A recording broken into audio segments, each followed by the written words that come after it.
hozir Amerikadagi eng uzun ko'priklardan bittasi Virjiniyani ko'prigidan o'taman, video qilaman iloji boricha. Birinchi o'tgan vaqtim rostdan qo'rqqanman, chunki suv juda yaqin, ham o'ta chuqurlikda, keyin juda uzun.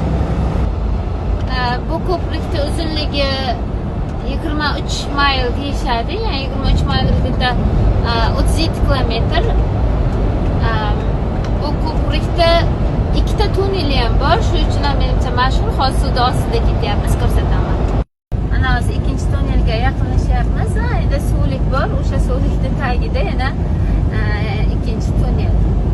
Hali ko'prik tugashi ko'rsatilgani yo'q.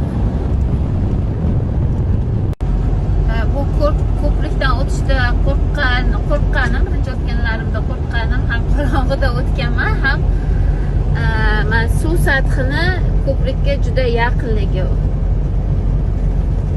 ham juda chuqur deyishgan. Endi ikkinchi tunnelga kirib boryapmiz.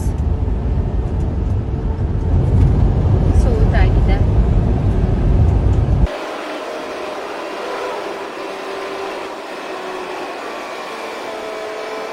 Tunneldan chiqyapmiz.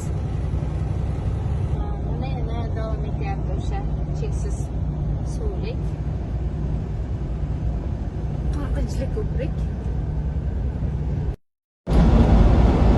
Ishimning qiyinchiliklari bor, lekin mana shunaqa chiroyli joylarni ko'rganimda qiyinchiliklar